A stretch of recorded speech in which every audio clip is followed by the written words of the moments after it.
Wait to see if we can get some people on here. Sorry, the lights, everything's down. Let's go ahead and... Isn't that cool? Ooh. Okay, that's one.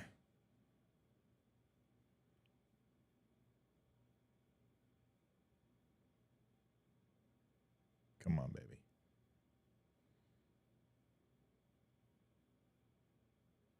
Okay. Hold on, I gotta get everything turned on.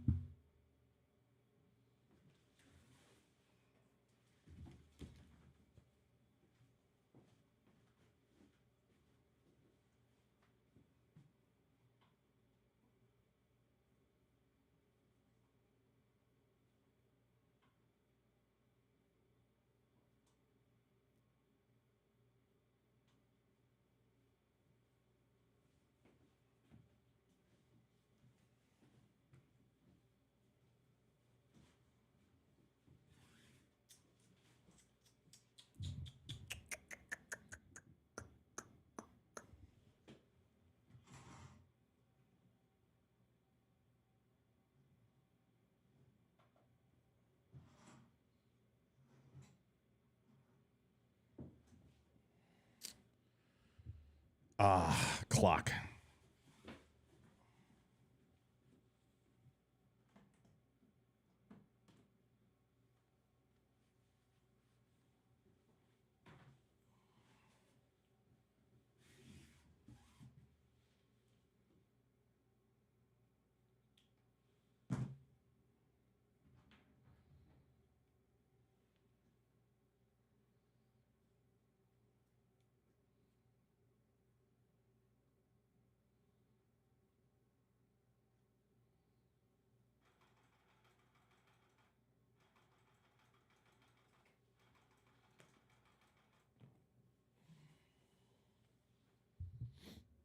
What's going on, everybody? Sorry for the delay. We had a power outage for a better part of almost an hour. Doesn't happen very often here in Virginia. We've got very stable power, but we got some pretty good snow, and I guess the transformer blew. So it's been interesting the last few weeks. Had some power struggles, but it seems to be stabilizing. Unfortunately, not a lot of time went by. Not a lot. A lot of scratch that. A lot of time went by. So, apologize. Yeah, I was in the middle of a sentence. The old Facebook clock is resetting. The good news is the camera looks really good right now, and I don't know how I did it, but that's the clearest I think I've ever seen this camera, which leads me to believe that it needed a factory reset, because that's clear. That's almost as clear as Olivia's camera. And Olivia has a slightly better camera than I do because I'm married, which is interesting. We're going to let some people get on here. Rumble, I think, is up. Yes, Rumble's up. Good to have everybody here on Rumble. And looks like YouTube is up and everything else is 5x5. Good stuff. All right. 185,000. 80. 93. 4. Jeez. Well, 185,000. Gosh, I can't believe that. That still blows me away. Welcome to the Donut and Fred Me Show. What a snafu. Sorry for the down power. The good news is I didn't have a lot of content anyway, so this is going to be working out just fine. We were talking about voting for Donald Trump, and in 2016, I didn't, and it really, because I want everyone to be aware. I was working 65 hours a week. It was during an iPhone type launch. I think we were launching iPads at the time. I don't know if we got a phone launch. Maybe we did. Either way, it doesn't matter. There was always a launch going on September, October, November, and holiday season was insane. And it was probably my largest detachment from politics in my entire life. I was completely disenfranchised with Clinton. Of course, I despised Clinton. And I was fairly disenfranchised with Donald Trump because he had been fairly much a lifelong Republican or Democrat. And he was a game show host. And I was sick and tired of, people like Arnold Schwarzenegger getting in and Jesse Ventura. And it just, politics was a mockery. The 2014, 2012 Republicans were the worst our party has, in my opinion, ever been, minus 1940, when essentially we became surrendered classic liberalism and made government a handout and an overall nipple for society. And we learned from that. We moved on from the manifest destiny that we were supposed to bring Christianity to the world, and then moved into the neoconservatism, which was to influence the rest of the world in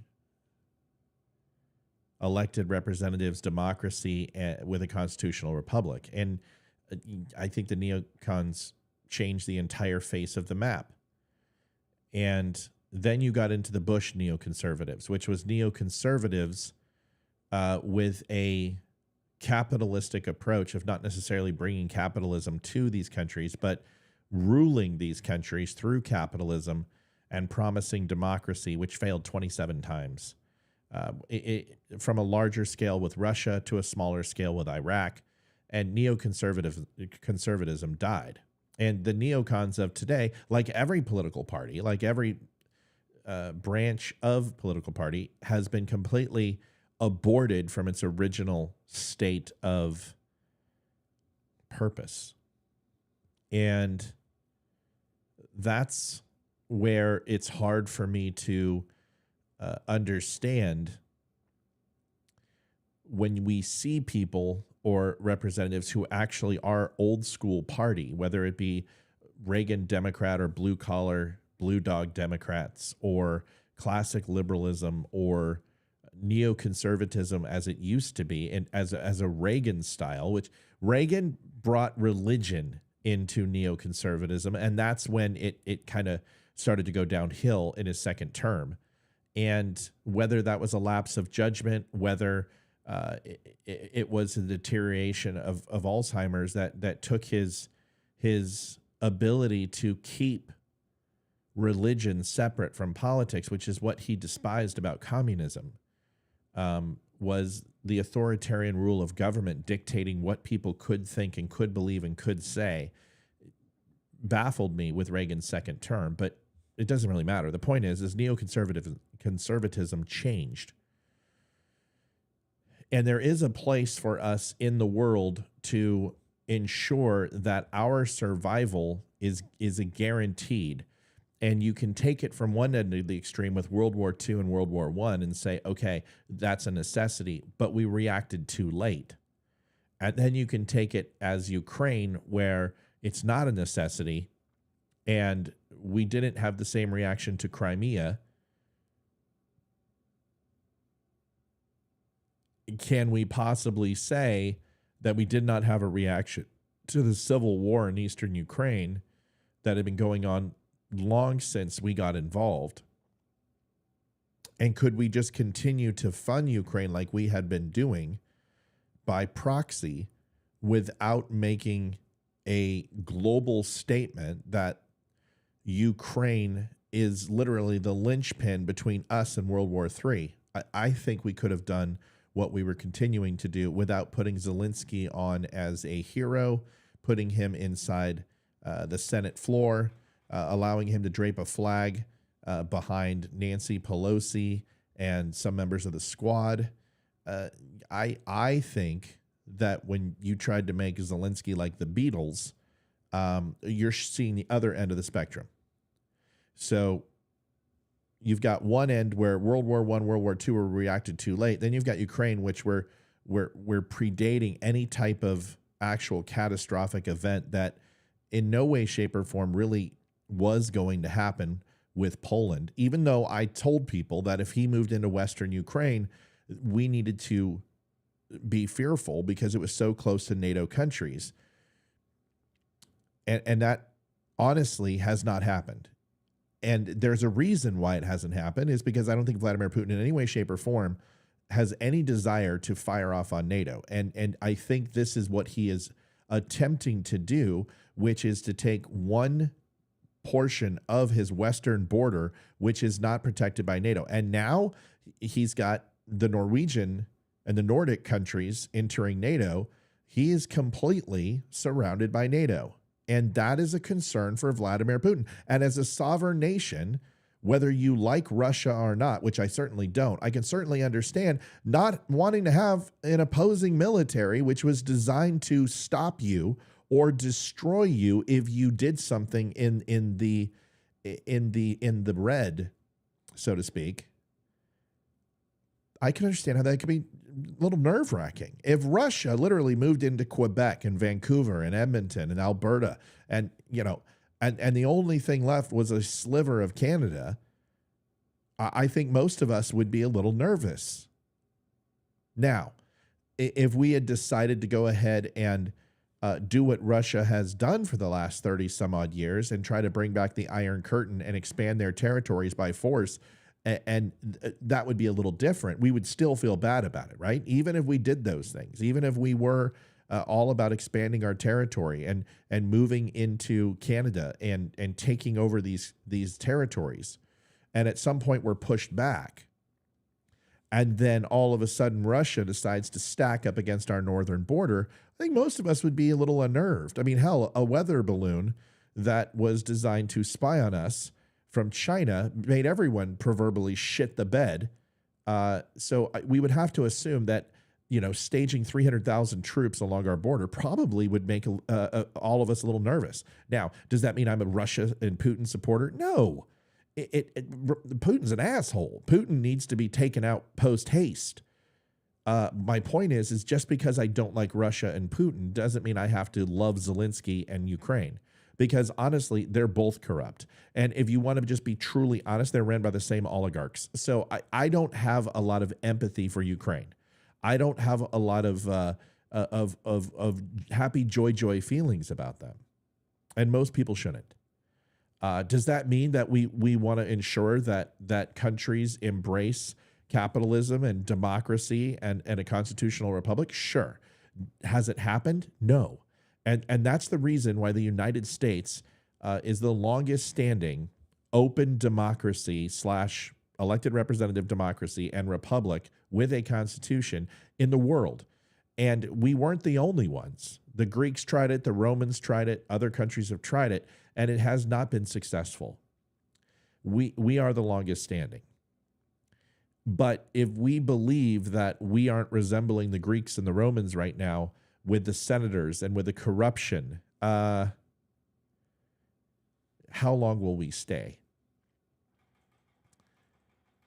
But all of that is geopolitical. It has nothing to do with the common everyday layman who votes. And this is where I have some questions. And I have some questions because I look back on 2016 and I'm not ashamed that I didn't vote for Donald Trump.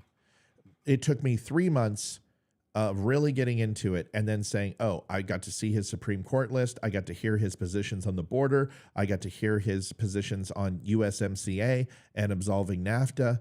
And I was like, wait a second, this guy sounds good. But I didn't feel like I earned the right to vote for him because I didn't support him. So I didn't. And I know you might say that that's stupid, but you know what? The booth and the citizen, that's their story to tell. It's nobody else's. And they have an absolute right to negotiate with themselves in any way, shape, or form that they deem fit with no influence from anyone else and come up to their own conclusions. And that's what I did. And I said, I'm going to leave it blank. No, I didn't. I wrote in Ronald Reagan, I think is what I did. Yeah, I did. I wrote in Ronald Reagan. But that changed in the 2018 primaries and my votes there for the state and local level, I went right back to voting down ticket. Now, I did vote down ticket for 2016, of course, but I didn't vote for the president of the United States because I was in California. And let's be honest, okay? Come on.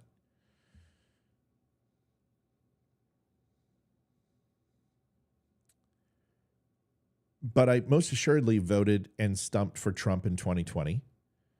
And I supported Glenn Youngkin out here and Brandon Michon and Hung Cao when he took over and Eli Crane in Arizona. And I have been a staunch supporter of Republican tickets. And I've also called out Republicans who are shitbags like Majewski up in Ohio and Mohammed Oz and Herschel Walker. And I gave you the straight poop on Carrie Lake that she wasn't going to win. And I told you that Whitmer was going to win. And people said I was crazy. But that has nothing to do with this. None of these things have anything to do with the common layman. Not one. Not one of them. Because there is a group of voters here who are disenfranchised.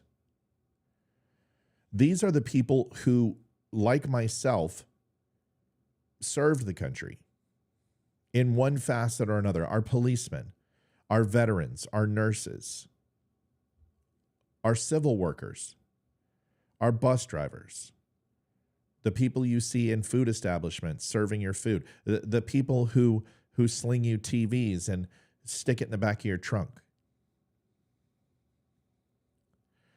Our parents who are struggling with bronze care, forced Obamacare, ACA, because overall Medicare doesn't cover everything they need, and they can't get the basic necessities that they need to die in this country. Because let's face it, dying in America is expensive. And as I will be 50 years old in just a couple of months, I have to start looking at I am now over the hill. I have less years remaining than I have in front of me, more than likely. All numbers will lead to that. Even if I live to 100, I will far exceed my expiration date.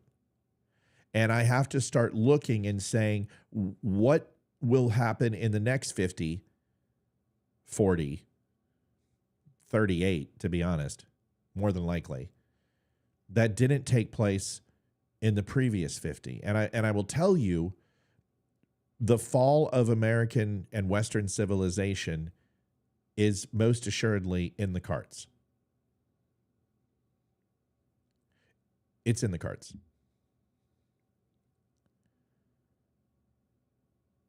And Carrie, I don't give a shit.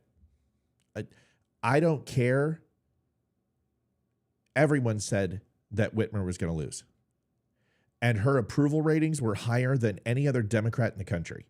So for anybody to sit here and say, oh yeah, she's going to lose, which is what everyone said, it's BS. And Carrie, I believe you did too. So you're wrong.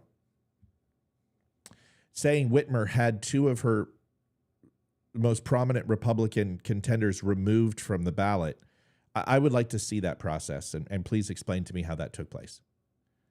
Because that would be the first I heard of it, and I was up in that freaking election shoulder deep. And this is the first I've heard you say that. So why don't you show it to me? Why don't you show it to me? I'd be interested in here. And I'm aware of the supposed kidnapping, and I'm aware of the FBI, and I'm aware that Whitmer and what she does and how she has subverted the vote and what she did in Michigan. I understand all that. But please explain to me exactly how she removed two Republicans from the ballot. Please explain that to me. Because this is, once again, where we are mostly in our conversations, is you say something completely grandiose, and then what you're going to say is, once I prove you wrong, well, that's not what I meant. I was bringing up questions. No, there's no question mark there. As I've been through this rodeo with you many a times, Whitmer had the top two Republican contenders removed from the ballot last election. I've been through this many a times, and we're talking about 2020, right? We're talking about 2022. Those are the years we're talking about. So I was here 2022. I stood upon the pulpit and told everyone that Whitmer was going to win decisively in Michigan. Everyone said I was crazy. I said Stacey Abrams was going to get her ass kicked and Kemp was going to win. Well, that's what happened. They said, no, he won't. He didn't support Trump. So he's going to lose. Well, he didn't. He won because the way Kemp handled Georgia was probably better than even Florida, for sure. For sure, California. And as a governor, ran his state pretty much flawlessly. 2022.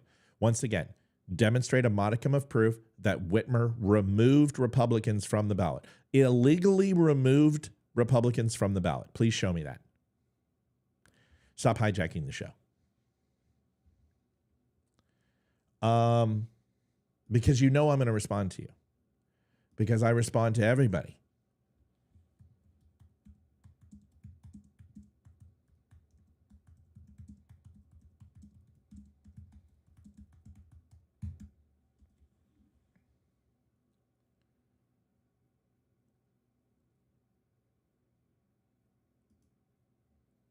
So here's what I found out in 2 seconds. The Michigan Court of Appeals kept 2 Republican candidates off the August 2nd primary ballot, declaring that election officials suspecting signature fraud had no obligation to examine campaign petitions by line.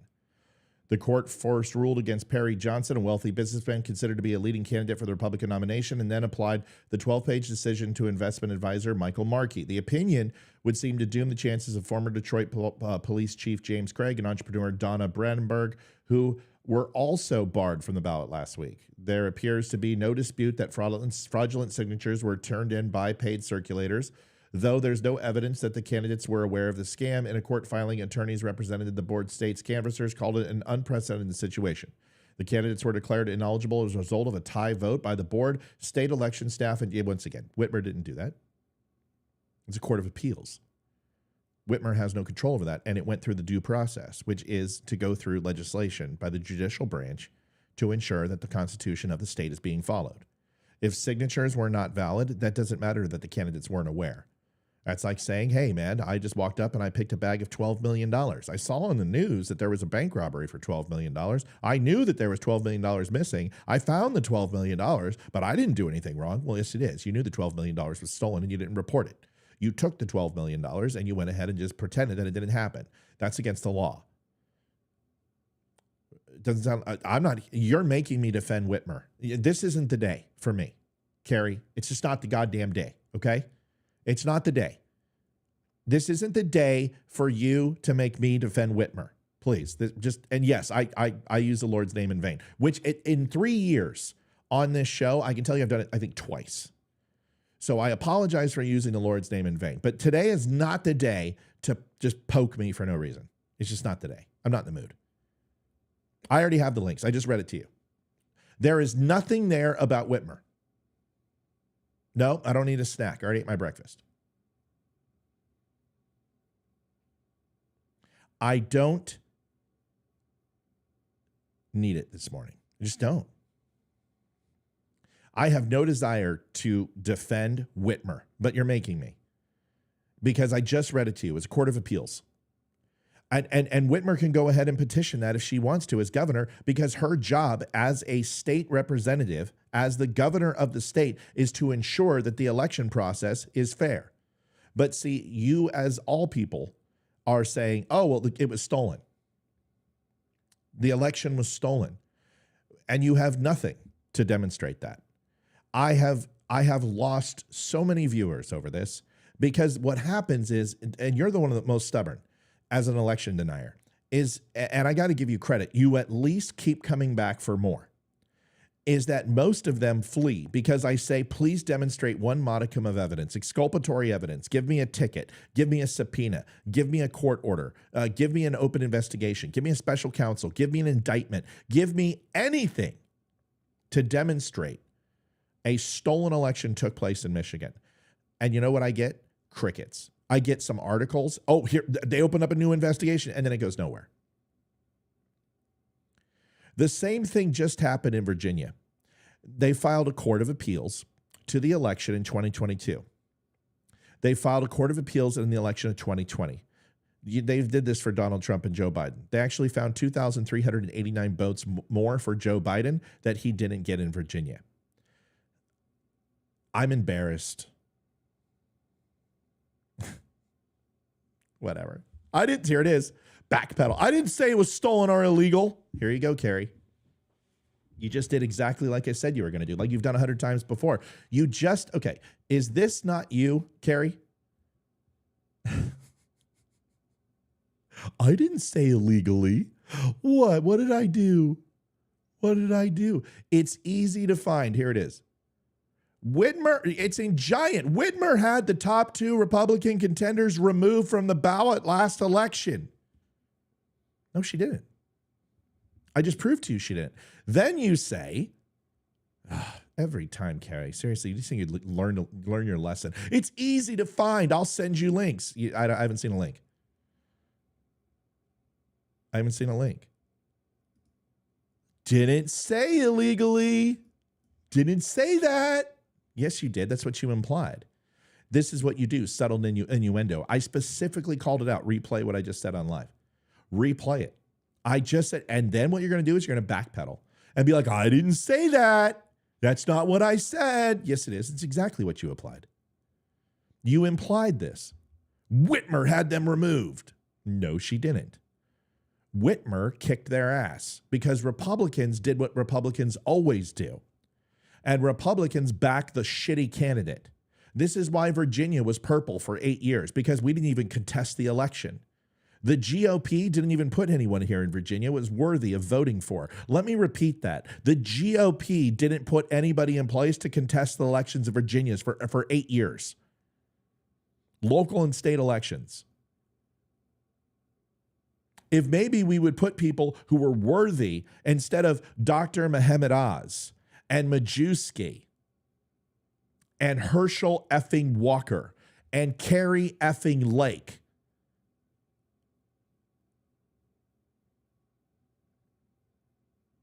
Trump went 0 for 17 in swing states on controversial MAGA candidates, election deniers, and January 6th supporters. They all went 0 for 17. You don't think the American people are trying to tell you something? Oh, it's the deep state, man. The deep state did it.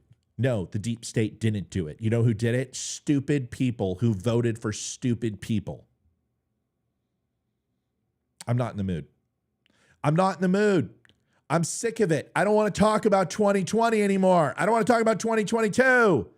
I want to be able to mention it without having to go through how fucking wrong all of you've been. I just don't want to do it anymore. Because I've already done it hundreds of times and none of you have the courage to face me. Because I will literally blow your stories apart, just like I did with yours. Carrie, you've been uninvited to this show so many times. When are you going to take the hint? Can't you just process the information? Can't you just have a conversation?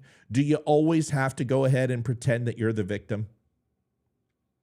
Nobody's deceiving you. Michigan was lost. Why? Because we exported all of their freaking jobs. We allowed them to unionize.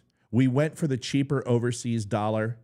We let the free market take its effect. And what happened? It blew up in our face.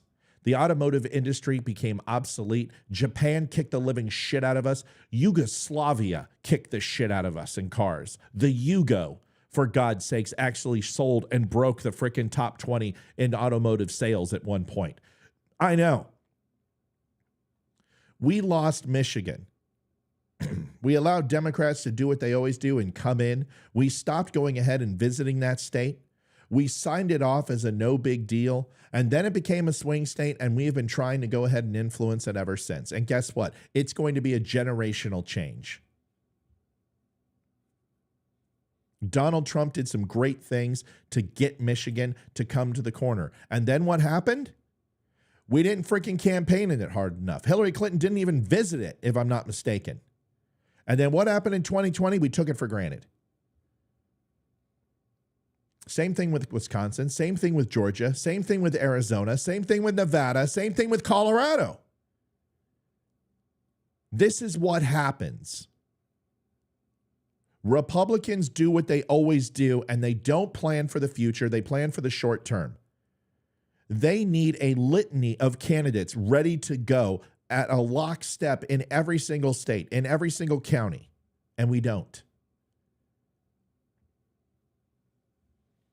We don't believe we can win in the inner city, so we don't go ahead and campaign in the inner city, and that's why we don't do anything for the inner city. And yes, I'm completely aware that Barack Obama did nothing for Chicago. Guess what? Either have Republicans. We have a ban in the inner cities just as much because what we assume is we can't win there, so we don't campaign there. And it's the dumbest thing that we can do.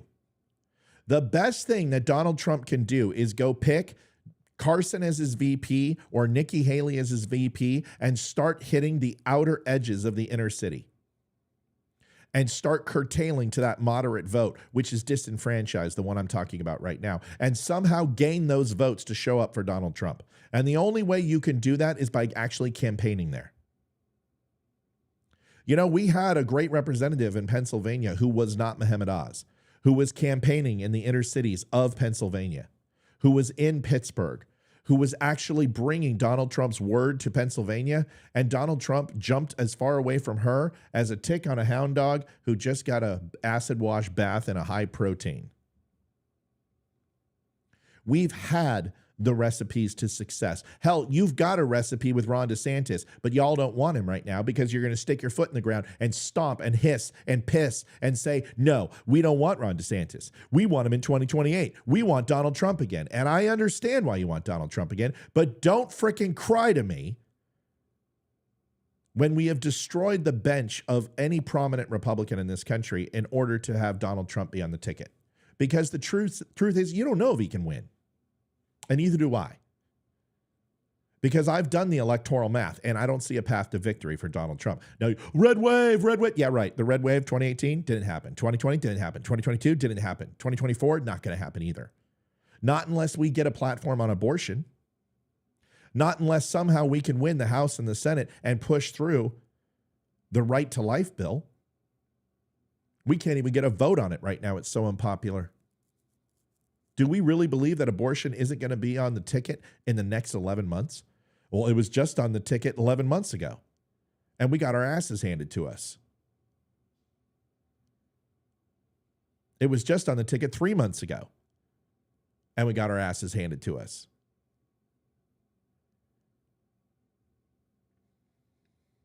Maybe instead of stop screaming, it's a deep state and it's a stolen election, maybe it's that we have bad policies and we haven't expanded our party and we have slowly been dying on the vine.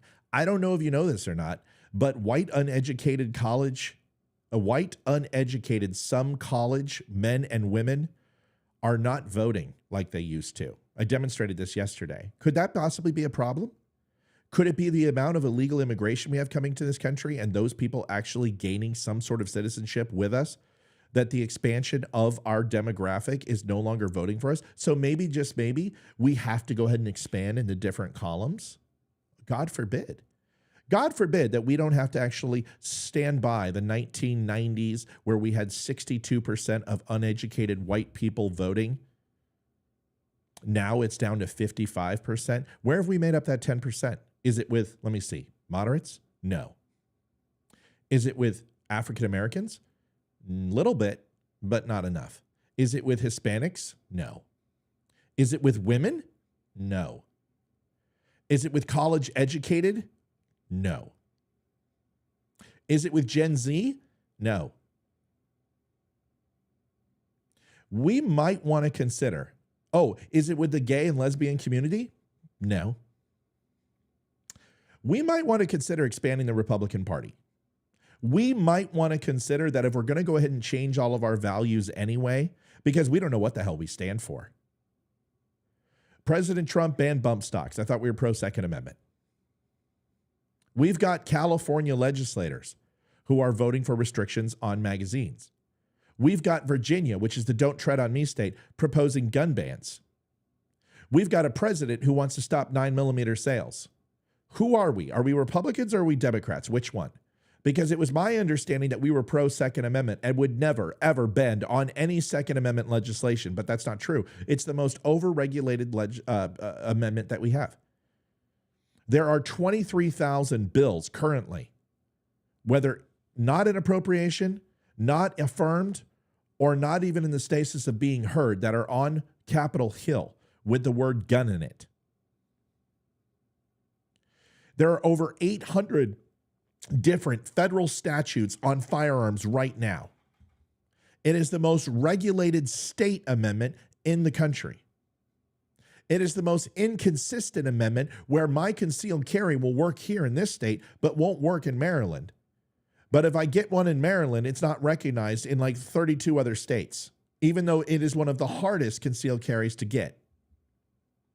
Explain that to me. Where we fought a revolution against tyrannical government, we can't even carry in the most violent city in America, which isn't truly a city, but it's a district. And it's not even a state. But they impose federal mandates that we can't carry in a place where we fought a revolution. Only in the United States. So either we're for big government or we're not. And maybe people are confused because they see these omnibus bills that are in the trillions of dollars being passed that Republicans are signing off. And if you take a look at who's being considered for vice president of the United States by Donald Trump is Stefanik. And remember, she is considered to be the most Republican of Republicans. The MAGA movement, yet she voted with liberals 52% of the time, and only in this session is she up to 81% because she's trying to make her numbers look good. But everything that she votes for is completely to the left of Nikki Haley. Everything. But Nikki Haley's the neocon who has never voted for one of those bills in her life because she's never been in a position to. She's never voted for one war because she's never been in a position to. But she's the neocon. She's the warmonger. Why? Because you were told so. Ron DeSantis, although was going to be on the ticket 9 months ago, is now the most evil son of a bitch in the world and the worst Republican ever to touch grass. Why? Well, because he turned Florida 27 out of 29 districts red. First time ever that that's happened. Oh, that was Donald Trump. Really? That was Donald Trump who did that? How? How did Donald Trump do that?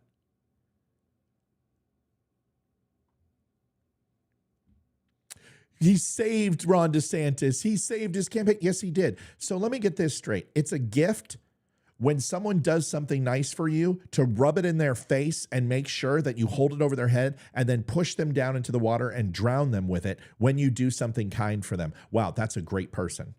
That's somebody who I want to idolize. And I'm not even for DeSantis. I'm not even for Haley. Hell, I'm for Trump. But at least I can call him out for his bullshit. Donald Trump had Vivek Ramaswamy write a book about him, about how horrible he was, called him treasonous.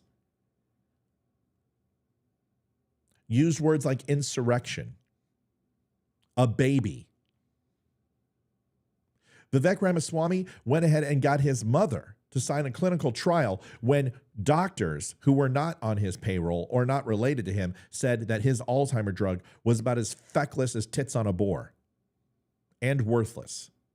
Then his mommy does the trial and they find some amazing study that somehow says that this miracle drug is the greatest thing since sliced bread, and he cashes out and wins the day. That drug is still considered to be worthless. Vivek Ramaswamy changes his Wikipedia page, has it edited so he doesn't show COVID support and masks and vaccine support, which he did, and the things that he said about Donald Trump on Twitter. So he wipes it clean. It's amazing how Laura Loomer and people like that have the receipts for anything when someone says bad about Trump, but they don't have the receipts on Vivek Ramaswamy. I've got the receipts on Vivek, because I don't go ahead and hold water for one person.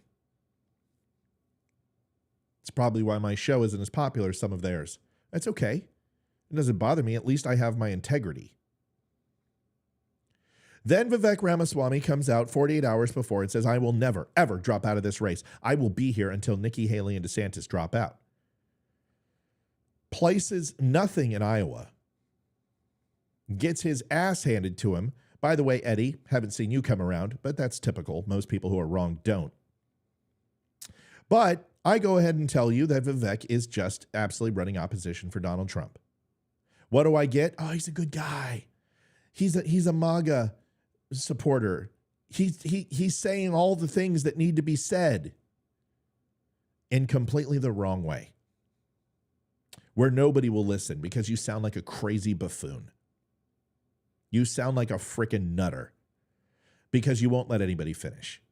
And you won't allow one idea to live in your vacuum.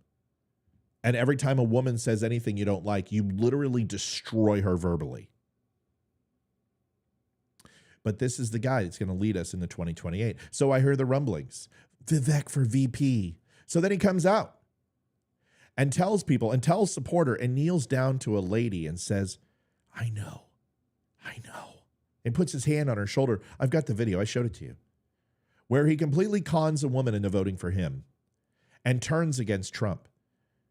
A vote for me is a vote for Trump. Help me save Trump. Trump is going to throw himself on the sword. The only way to save Trump is to vote for me instead. Got the video. Then Trump hears this, and Trump calls him fake.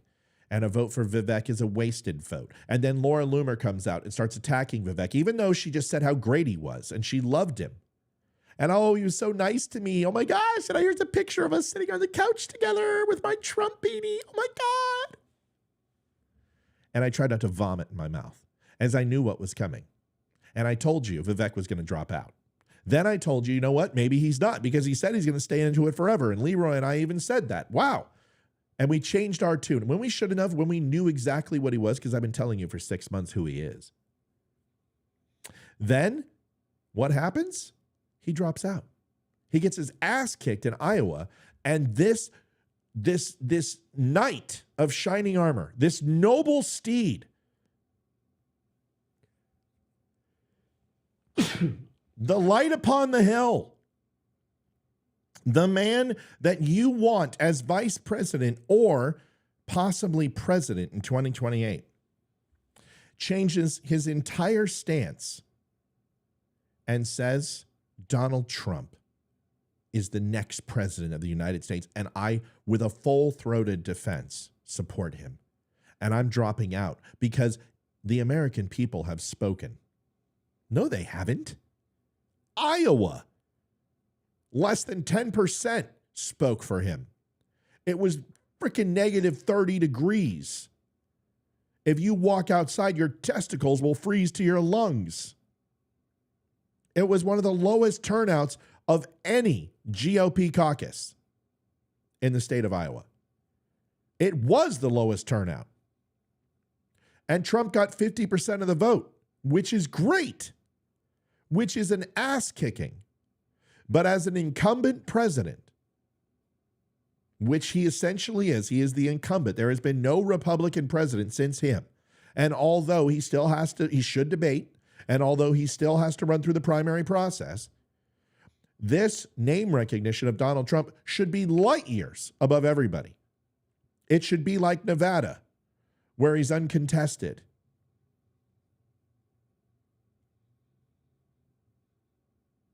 Two other candidates get almost 50% of the vote. Now, although we can celebrate that Donald Trump did great in Iowa, I hope I didn't say Ohio. The question you have to ask yourself is, did he really overperform your expectations? And everyone will say yes. But when you look at the overall numbers and you look at the situation, you have to ask yourself, is it truly an overperformance? He met expectations of the polls. So has America spoken? No, America hasn't spoken. That's why we have the primary process. So what does Vivek do? He says to you, says to Nikki Haley and Ron DeSantis, drop out. It's the right thing to do. And he stands up there. If you think Vivek Ramaswamy is going to be Donald Trump's vice president, I'm telling you, Donald Trump is too smart for that. And I will be shocked if he does. I'm not going to sit here and say he won't, but I will be floored. Because what I think he's going to do is he's going to allow him to carry his votes for the next 2 or 3 primaries. He doesn't need him in Nevada. He didn't have him last night. He got him in New Hampshire to go ahead and get that very small percentage of votes that he had, which was, 2%. DeSantis has 4 or 5. And have him come in and say Nikki Haley and Ron DeSantis should drop out. He splashes New Hampshire, where it's really a 2-person race, and it is a 2-person race, Trump and Haley in New Hampshire. Do you really think he's going to be there for the rest of the primaries and the caucuses? Do you really think that Donald Trump is going to go ahead and be upstaged by Vivek Ramaswamy? Do you really think that Vivek Ramaswamy is going to listen to Donald Trump? Do you think he's going to do what Donald Trump says? Because do you really believe that Donald Trump said, go up there for 5 minutes and literally just talk about yourself and just lay it on and try to win over the crowd? No. What he said was, go up there and endorse me, call me out, show me your support, and I'll give you an administration position, and we'll punch the ticket for your career. That's what he probably said to him. Now, be very shocked to see Vivek, unless he is polling heavily in any of those states, even be at one of his rallies. He's going to let Vivek be out in the pasture because that's what you do, because you don't want to be upstaged by this guy. Donald Trump doesn't share the spotlight. That's not what he does. He puts people in it and he stands back and he allows them to go ahead and take their minute, and he watches them closely. He studies them and he sees, are you for me? Are you for the vision, or are you for yourself? Vivek was for himself. And if you think Donald Trump doesn't know that, then you don't know anything about Donald Trump. And people are saying, well, he's hitting Nikki Haley now. Yeah, he has to. He's going into New Hampshire.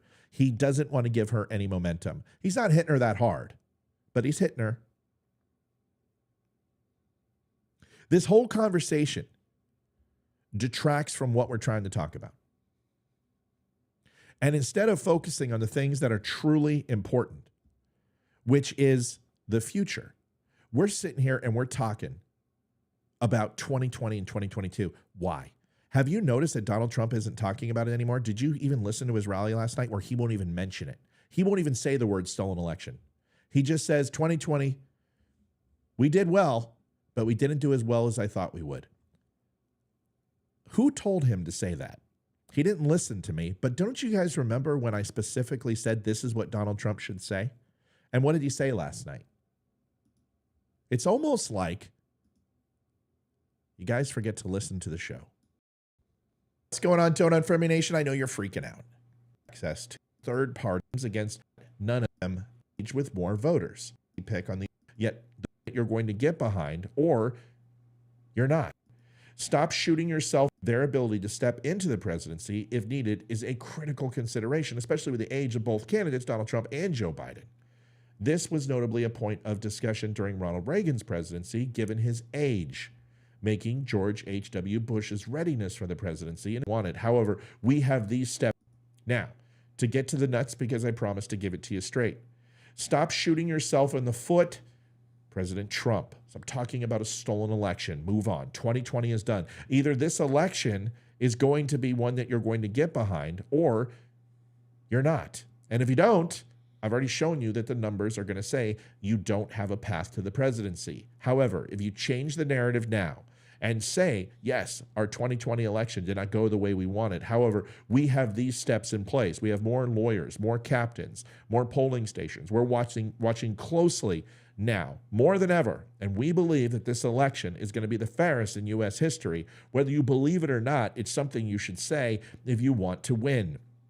When you pick the vice president, go with. This is why I put a clock above me, because that's timestamp for 1:17 at noon. He didn't make that speech until last night. And if you think that's not exactly what he just said, then you're not paying attention.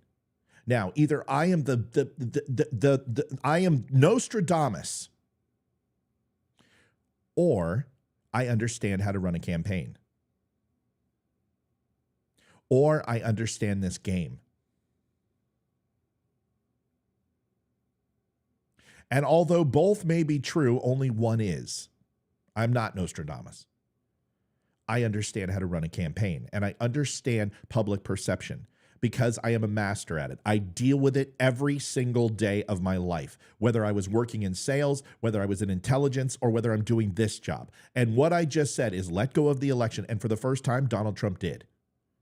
Do you think that that was a mistake?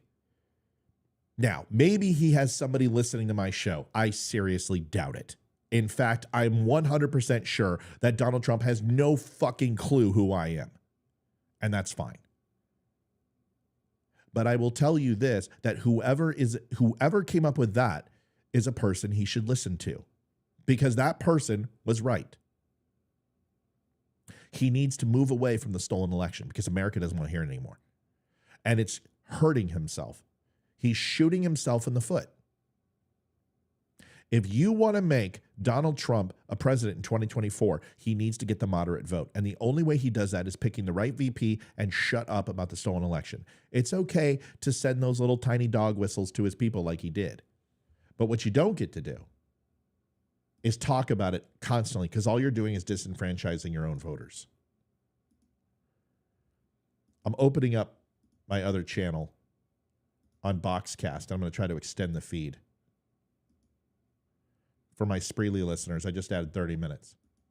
So now what we're going to do is we're going to stop talking about this stupid stuff. We're going to stop talking about Whitmer and how she removed people. No, Republicans got their asses kicked, and they deserved it in 2020, and they deserved it in 2022 because we got lazy. And we thought that everyone was going to show up for Trump and he was going to vote down ticket. Well, even Trump got a little wake-up call. And if you want results, you got to put in the work.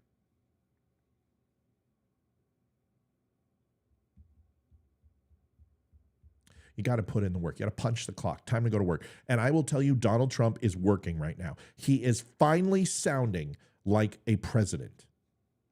Good. Stacey, I got your email. I just don't have the time. If that guy wants to come on my show, go reach out to him for me and have him come on. And I will love to talk to him. But I just can't. Until I get a staff, I just can't reach out to people and say, hey, do you want to come on my show? I just can't do it. Stacey, reach out for me. See what happens, okay? I'll get you a couple shirts or something. I don't have the time. I don't. And if a candidate wants to come, like Brandon Michon, he knew to come on my show because he knew people in Virginia listened to me. And he came on and he had a conversation. Eli Crane knew that I had influence in Arizona. It's my third largest demographic of listeners. He came on. If people want to come on, they can come on. If people want to talk, they can talk. I've got a fantastic guest coming on, and he is a proud supporter of fathers, and he's created an amazing group that my wife's been working on. We're going to get him on. I want to get Kat Kamek on. I want to get a lot of people on, but the hard part is I just don't have the time to nurse that relationship. I don't. I am balls to the wall busy. Okay. So if you could do that for me, please reach out and say, listen, I want to get you on this guy's show. He wants to go after Massey. He wants to put you. Okay, great. Let's do it. Okay.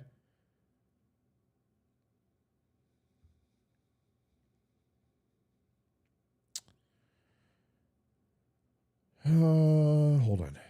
I think Leah said something. Let me see what Leah said. Never Haley. Why? Give me the talking points. Warmonger, Democrat, bought and paid for. I'll put all three to bed. Call the show, Leah. Here's the phone number. Let's have a conversation. I'm going to turn you into a Nikki Haley supporter. And you know what? I'm not even a Nikki Haley supporter. I just don't believe that people should lie about candidates. And I'm not saying you're lying. What I'm saying is people have said things that aren't true, and you're espousing them as true. And that's not the way we should do it. 1-804-212-2208. Call me. Let's hear it. Why never Haley? Why? Because the interesting thing is, like, when people say never Trump, I would never have something in common with people who say never Trump. I just wouldn't. I have never said never to any candidate, because us not agreeing on one or two things doesn't mean anything to me. I don't agree with everything Donald Trump says. I don't agree with everything DeSantis says. I don't agree with everything Nikki Haley says. But the one thing I know for a fact is that the talking points that you have against her are incorrect, because I'm going to prove it to you. And I'll demonstrate your hypocrisy Nobody will do that. Everyone hates to call in their first time because it's embarrassing. But then if you just walk in it as a learning situation, we can learn from each other. And you might embarrass me. There's something I might not know. And I'm going to be like, oh my God, that's a really good point. And it's an exchange of ideas. But if you can say with conviction, never Haley, then you should be able to explain why. Isn't that fair? I think it's fair. If someone came to me and said, this is my next door neighbor, I don't want to live next to them. Why? Well, this is why. A, B, C, and D. You should be able to explain it. Well, if it's never Haley and you will never vote for her and you will never give her a chance, why? You should be able to defend your reasoning. I used to like DeSantis. Of course you did. That's how I know why you feel about Haley, because you bought the things about DeSantis. Let's talk about that. I would love to tell you all about DeSantis because I've learned everything I can about him. I'll tell you the good and I'll tell you the bad. Can you tell me why you don't like him? I'll tell you why you don't like him is because you were told not to like him, because you did like him. Now you're going to say, well, Matt, hold on a second. I don't like him because he ran against Trump. Well, let me ask you a question. Do you think that DeSantis all of a sudden one day said, I'm going to go ahead and I'm going to run for Trump and I'm going to go against 71 million people? I am going to destroy my base. I'm going to go up against everybody who voted for me in Florida, and I'm going to go up against my chances of being Donald Trump's vice president. Do you really think that's what took place? That's what you think happened with a wife who just got done with cancer in a state that he was absolutely successful in, and he had his ticket punched for 2028. You're going to tell me that's what he did? He decided to throw it all away. A former lawyer, Ivy League educated, worked with the SEAL teams as JAG Corps, a successful politician who was a benefactor of Donald Trump's grace.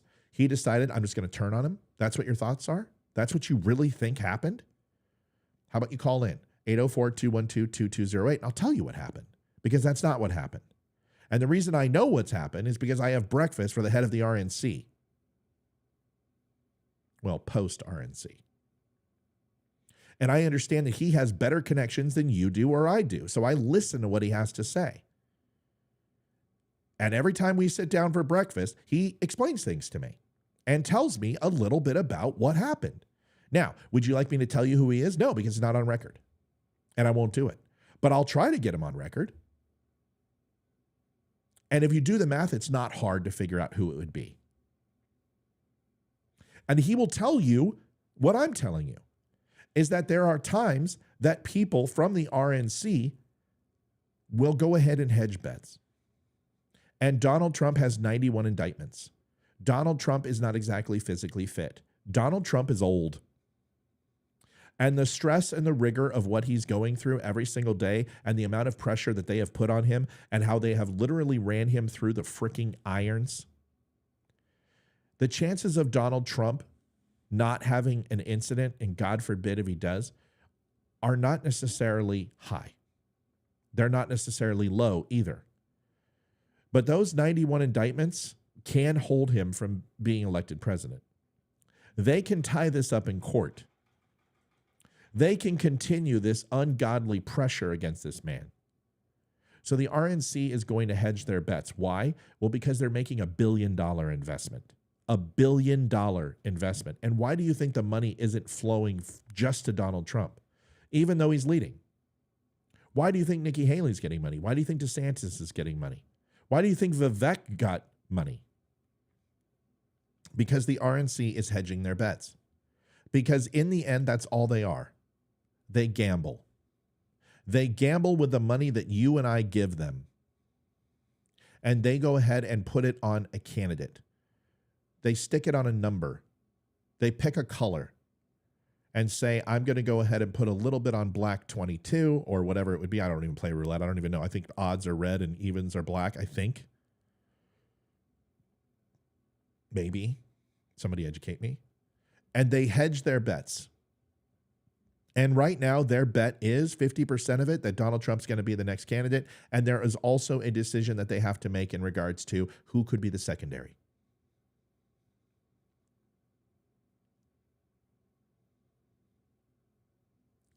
Every month, I speak to the head of the RNC in Virginia, and I speak to the former RNC chair.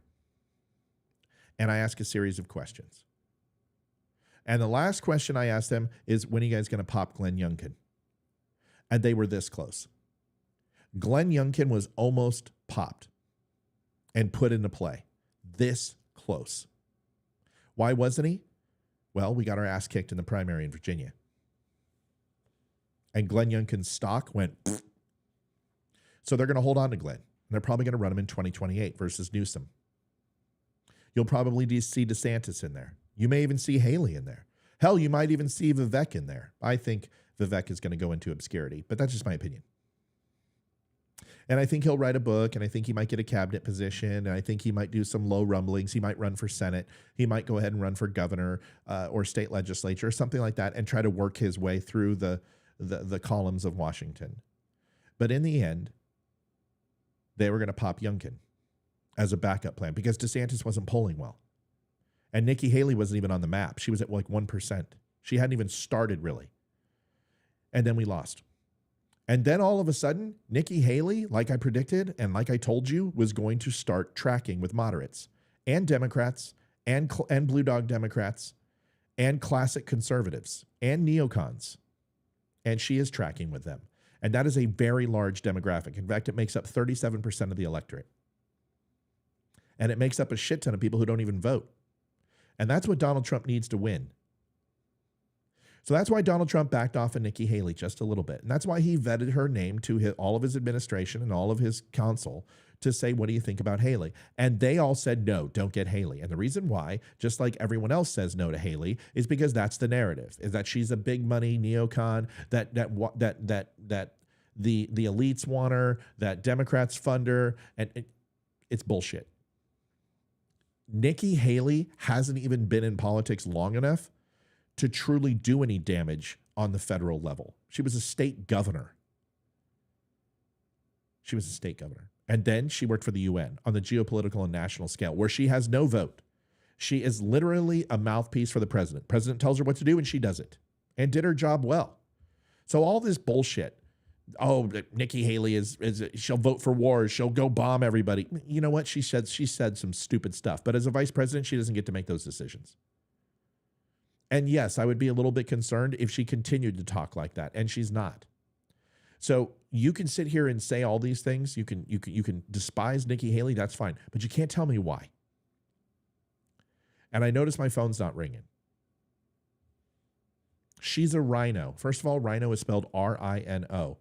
And a rhino means that somebody goes ahead and votes against Republican policies. Please tell me specifically the pieces of legislation that Nikki Haley has voted against. I'll wait. You can't, because she hasn't voted with one.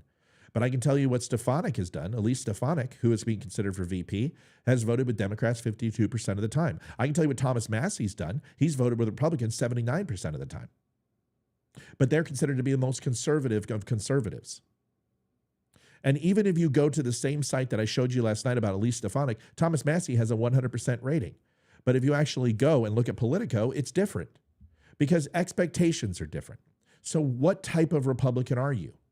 Are you a Republican who believes that the Constitution is first and foremost? Do you believe that it's our job to go ahead and bring the Constitution of the United States of America and our elected representative democracy and our republic to other countries? Do you believe that we should go ahead and keep the world safe? Do you believe we should be an isolationist and a nationalist country that only keeps ourselves safe and allows to keep the entire world at bay? What type of Republican are you? Because you know what? I don't know anymore. I don't know what type of Republican I am, because now it's not about 5 or 6 things that differentiate us with the Democrats. Everything differentiates us. What type of beer we drink, what type of flags we fly, what type of clothes we wear, what type of tattoos we have or don't, what type of piercings we have or don't, whether we pee sitting up or pee sitting down, whether we sleep with a man or sleep with a woman or sleep with both.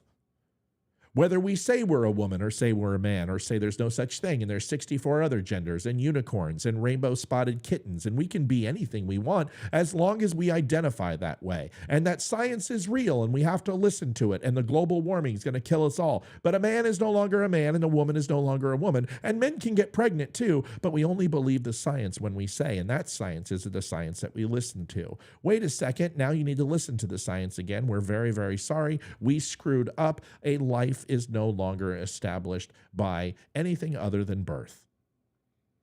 And a self-sustaining fetus has to live on its own. Well, that means you can kill a baby until it's 8. Because the last time I checked, my food that's on my table wasn't cooked by my 8-year-old. And they weren't able to feed and sustain themselves and bathe themselves to a certain age. And they weren't even able to understand to put on shoes when it's 20 degrees outside yesterday, and my kid's 10 and 13. But these people can go ahead and survive. I still have to remind them to brush their teeth and not walk in the middle of traffic. See, science is only science when it applies to what you believe and what you think in this new world. But I'm supposed to go ahead and love Ukraine but hate Israel,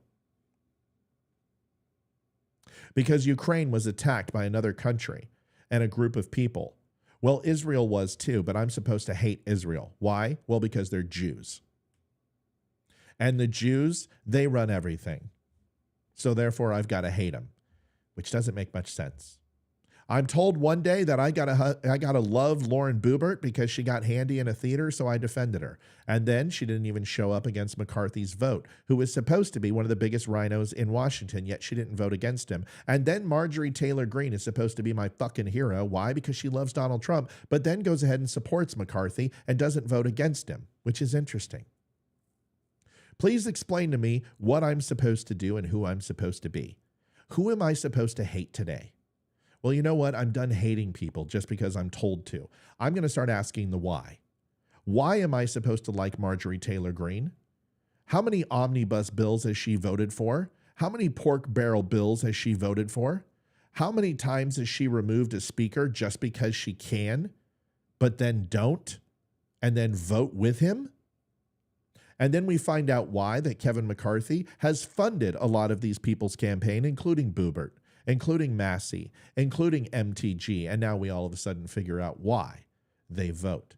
But I was supposed to love Chip Roy when he went against McCarthy. I was told Chip Roy was the most free-loving human being in the world, and I had to stand with him. And I had to go ahead and respect the 21 who stood up against McCarthy. But now Chip Roy wants DeSantis, so now I'm supposed to hate him, right? See, the dangerous thing about having an opinion is that when you're wrong, you're not aware of it. But if you go ahead and listen to all opinions and look at the inconsistency and the hypocrisy in them, you'll get to the truth eventually. And the truth is, there is no truth. There is no her truth and his truth and their truth and my truth and me too truth and speak your truth. There's only truth. And the truth is this, is that every single person in Washington, D.C., they're hypocrites. They're liars. And the only thing they truly care about, every single one of them, yes, every single one of them, is money, power, and votes. That's it. And if you can demonstrate to me right now, the one person who absolutely represents their constituency every single day, who does not interject their opinion, who has never taken a dollar, who only does what the constituents say, I'll give you $10,000. Tell me who it is. Tell me the one person in Washington, D.C. who does only what their constituents say, and I'll give you $10,000, because there isn't one. Every single politician no longer does their job. Their job is to do the following one of three things, is to write legislation and fund it, to interpret it, or to enforce it. Those are the three jobs in Washington. But we no longer have that. We have caucuses, and we have committees, and we have legal jargon, and we have subpoenas, and we have mock courtrooms where these people are treading on the judicial branch, and they are not judiciaries. They are dealing out punishment and convictions on a whim and leveraging the FBI and Department of Justice to do the whim of the political right or left. You have the executive branch who's writing laws, which is no longer their job, and they're using executive orders, which are not designed to write laws. Executive orders are for the appropriation of dollars and legislation that Congress passes to go ahead and enforce and execute those laws and to cut the red tape around things. For instance, I want to put up a border wall, but I've got 7 states that are saying, no, you can't do that. So I'm going to use my executive powers to go ahead and write a piece of legislation that allows me to put up a wall along within 3 to 7 miles of the border. And that law is then passed and an executive order is written, and I can execute the law of the land. And Joe Biden can do that tomorrow.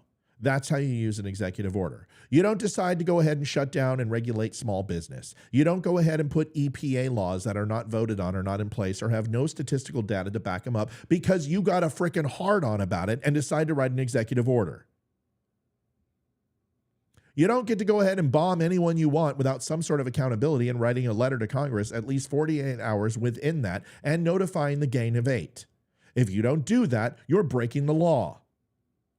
This is the problem with our government, is everyone sees them as heroes. Everyone sees them as sports teams. Everyone sees them as people that you're supposed to idolize, and the only thing you're doing besides idolizing is emulating who they are. By attacking your fellow man, by hating people who you're told to hate, by being upset to disrespect Democrats and call them baby killers and assign them monikers that you don't even fucking know these people. But because you somehow imply to them that they are opposite of you because they argue with you, you have no earthly idea who you're talking to. And Democrats do the same thing. I, for one, am sick of it. I'm for one, tired of saying that every Democrat is against guns, because that's not true. Some of my best friends from the military are liberals, and they are gun nuts. Not every liberal wants to murder babies. Not every person who wants to have babies live and survive are Christian zealots. Not every Republican loves guns. Not every Republican hates immigrants. Not every Democrat loves immigrants. Not every single liberal loves Ukraine and hates Jews. And every conservative loves Jews and hates Ukraine. Not every single person didn't get the vax who was a Republican, and every liberal got the vax. Not every liberal wore masks, and not every conservative decided not to wear masks. This bullshit pontificating mass painting of people simply because you believe you know which sports team they're on, and that the makeup of their entirety is based upon their political ideology, makes me sick. And we need to stop. We have to be better than this. I make fun of Democrats constantly. I also make fun of Republicans constantly. My live show predominantly challenges Republican ideology and Republican thought. My recorded show really goes after liberals, because what I've realized is that when I go after liberals live, I cuss a lot. When I go after Republicans who have their heads so far up their butt, they haven't seen daylight in years, I tend to cuss a lot. So I try to go ahead and keep it to what I know. I try to keep it to my conservative and Republican friends and my Trump friends on live. And occasionally I can't do it, like today, and I just get so pissed. You don't know anything about Nikki Haley. You don't know anything about Ron DeSantis, and truly you know nothing about Donald Trump. You've never met these people. You've never put your hand in their hand. You've never looked them in the eye. You've never had a conversation with them. You have never broken bread with them. You don't know anything about them. And I'm going to tell you this. The man, Donald Trump, that you see on stage is not the same guy that you see in person. They are nothing alike. And I have only seen him from afar, but it was enough to understand. And I have spoken to countless. And when I say countless, it's in the hundreds of people who have broken bread with him, who have met him, who have seen him. And every person to a man say he is one of the nicest and kindest souls you have ever met in person.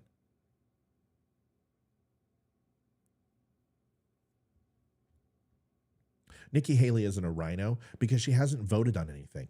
She can't be a rhino. And that's the definition, Republican in name only. Nikki Haley has one of the most based views on abortion that I've ever heard. And honestly, Republicans would do some good to listen to what she had to say because she answered the question correctly. Her world policy and her geopolitical analysis is pretty spot on about Taiwan and China. It's fucked up as Hogan's goat with Ukraine, and it's fucked up as Hogan's goat with Russia. However, that doesn't mean that she's going to be in a position for that. As far as trade, she's right with Trump. As far as the border, she's right with Trump. She doesn't want open borders. Are you kidding me? Nikki Haley doesn't want open borders. She wants people to be treated humanely. So do I. So do I. There is a actual Democrat who's proposing and said this on the state legislator's floor last night. I believe he's state legislator. Said that because we want illegal immigration to stop, that we should remove the Statue of Liberty.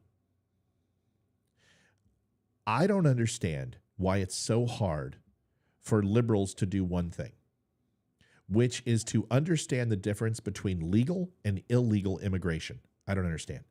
For some reason, they immediately, like, the sound of the word illegal hits a frequency that they're all deaf to.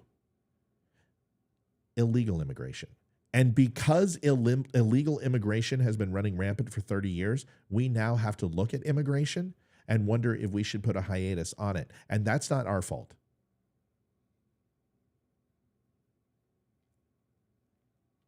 You had a bill. You had a bill to go ahead and sign the DACA recipients. You had a guaranteed 2 million immigrants allowed into this country under Donald Trump. He went and did exactly what we didn't want him to do. You had it, and you guys turned it away. Why? Because you use illegals as a voting platform. That's what you do. Well, guess what? Democrats are sick of it.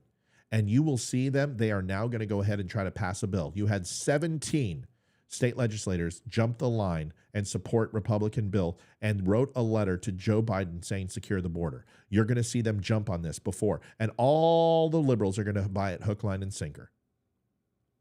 And you know what the Republicans are going to do? They're going to complain. And they're going to bitch. And they're going to go ahead and rub it in all the liberals' faces. And they're going to put it on the nightly news, and it's going to be on Fox, and every single station and every single podcast is going to say how weak and feckless Joe Biden is, that Republicans finally got the border done. And guess what? They're both to blame. And they both use it to their political advantage. 24 hours, 7 days a week, commercials are about illegal immigration. And 24 hours, 7 days a week, CNN is fighting it and opposing it. This is all politics. And the American people are stuck with a bag. The American people get to go ahead and have their neighborhoods full of crime. They have to have my school, which has had 8 fentanyl overdoses in my child's high school, middle school, in the last 3 months. But it's not real, right? It doesn't happen. Yes, it does. We have to stop assuming that people are bad because you listen to a soundbite. Here's an example. Leah says, Haley could not voice slavery was the cause of the Civil War a few months ago. Leah, that's why you're not going to vote for her? Because she wasn't able to articulate something effectively and give the answer? See, the interesting thing is that people in the South have been holding this around their necks since the United States has been around. And, well, not since, about 65 years posthumously, but it doesn't matter. The point is, slavery, once it was deemed as the way our country was going to move away from slavery, was socially acceptable to have slaves. And every state in the Union was okay with that. And actually, even after the amendments were proposed and the abolition of slavery, there were still slaves in the United States, and not just the South, but in the North. The South has been trying to shed slavery for a long time. And whether it be the Daughters of the Confederacy or the Ku Klux Klan, or even deep state Southerners and Dixiecrats who have tried to move away, the good and the bad, the racists, the Klan, Daughters of the Confederacy on one side, the Dixiecrats or more conservative valued Christians in the South who were moving away, who were supportive of the North. And I am not going to defend that she couldn't simply say slavery. But if somebody asked me why the Civil War was fought, I'll answer it. And I wouldn't say slavery. And I'm not a stupid person. It is a very complex answer. Because the true reason why it was fought was because the North had advanced themselves technologically. They had the thoroughfare with Europe, that the original colonies were predominantly in the North and north of the Mason-Dixon line. They had access to minerals. They had access to industry in a faster clip and a faster rate. They were able to mass produce because their cities were more established and had more trade and throughfare with Europe.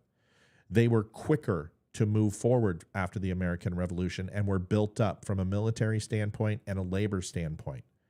They had more security. They had better homes. They had better irrigation. They had better power. They had better everything.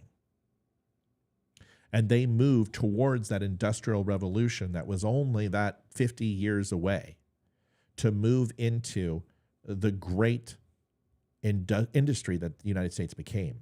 The South didn't have such commodity and such luck. The South was more rural. The South was proposed upon slave labor. Their entire economy wasn't based on drills and plows and any type of automation. It was all done by hand and crank. And unfortunately, when you remove and force a decade or two worth of innovation and advancement and tell somebody you don't get that time, you've fallen behind. And therefore, now you're going to have to upend your entire economic system. You have no vote because of the 3/5 compromise, that you've literally are now in a situation that even after the Civil War was fought, the 3/5 compromise was implemented and said that the slaves that were coming in, you only get a 3/5 of a vote for them simply because we know you're going to overthrow the Union and we're going to overthrow the North, and you're going to simply change it from a political standpoint and not a battle standpoint, would lead you to believe that anything that predated the 3/5 compromise was done from an economic level and a pressure and a societal level, which was absolutely true, that the North changed and challenged the Southern states to conform to its idea of what this country should be. And unfortunately, they had just got done with that with a tyrannical King George. Now, you can sit here and say that Abraham Lincoln and the powers that be decided to say slavery today is now bad, but it wasn't yesterday. And it wasn't today, and it wasn't for a long time in the future that everybody kept it away. It is a very complicated answer. So yes, we fought over slaves, but that's not the only reason. The South was fighting for its economic independence from the North, and the North wanted the South to kowtow to its policies and its way of life and its ideology and thinking. Unfortunately, that's what happens in a new formed country. That's what happens in a new formed government. And although I do not condone slavery, and although I think slavery is absolutely abhorrent, and in no way, shape, or form should anyone say that slavery is a good thing for the United States or any other world, we were the second country to abolish it, and we were the quickest to abolish it out of any civilized country. And the last thing I'll say is when Abraham Lincoln decided to abolish slavery, he said three things. Paraphrasing. If I end slavery, there's going to be a war. If I keep slavery, there's going to be a war. And if I do nothing, there's going to be a war. That's paraphrasing. Abraham Lincoln was at least conscientious enough to know that there was no right decision because, unfortunately, the country was split. So if I answer that question, I'm not going to say slavery. There is a lot more to it than that. Now, does that give Nikki Haley an out? No, because she should have just been able to say slavery. But here's the thing. There is no right answer. If she would have said slavery, people would have said, well, there's a lot more to it than that. And the Southerners would have said something. If she would have said, well, it was slavery and, then both sides would have something to say. And historians would be pissed. If she goes ahead and doesn't say slavery and says it was fought over a difference of economic basis that ultimately led between what the South thought was free labor and paid labor and what the North thought was the difference between paid labor and slave labor, she would have been cast over the coals. In today's society, there is no right answer because the revisionists in the 1619 Project has said something completely different. And what they're teaching kids in schools is a revisionist history. There is no right answer anymore. And I believe when Nikki Haley answered that question, she was talking post-slavery. The effect that the government has on changing people's lives, and that ultimately it was a government's decision to change the very fabric of our country and way of life that every single country had before us and participated in, which was slavery. The answer is not as simple as people make it. But once again, if that's why you're not voting with her, then I'll say that it's a myopic thought process. for that one reason alone, there's a lot of things I don't know. There's a lot of things I can't articulate. And for you to sit here and say, well, you don't know that, I do, therefore, nana nana boo boo, stick your head in doo doo. Well, then there's a few things you should say about Trump because he stuck his foot in it too. Do you believe in masks and vaccine mandates? Do you believe in lockdowns? Do you believe in tariffs? Do you believe that we should modify and go ahead and arrest people and seize their firearms and then have due process afterward? Because that's a Trump quote. Do you agree with everything Donald Trump said? No, but I agree with most of what he said. Well, I think you'll find you agree with most of what Nikki Haley says too, but you've chosen to go ahead and not like her because Donald Trump told you not to. That's why. And that's the truth.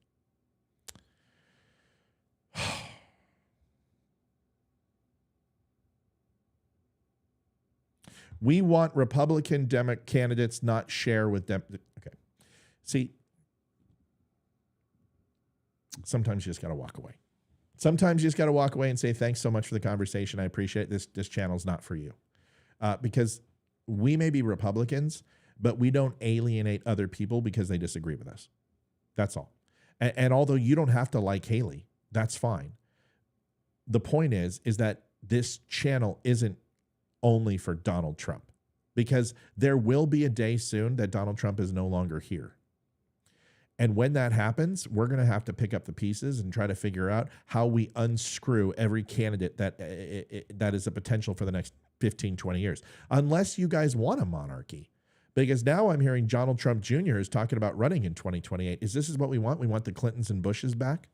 We want a never-ending Trump supply of children? Do we expect Baron to be the next Baron or Duke? Should we give him titles of nobility? Should we give him land and properties and squires and give him peasants and the plowshare from the geldings and the horses to go ahead and tax us peons and peasants into obscurity? Because that sounds like a monarchy, and we've done that shit, and I have no desire to do it again. The Trumps need to get out of politics after Donald. They need to leave. 2 generations would be fine for me. I don't want families running an empire. I want elected representatives who are going to do their fucking job. You should too. The Trump family, this is ridiculous.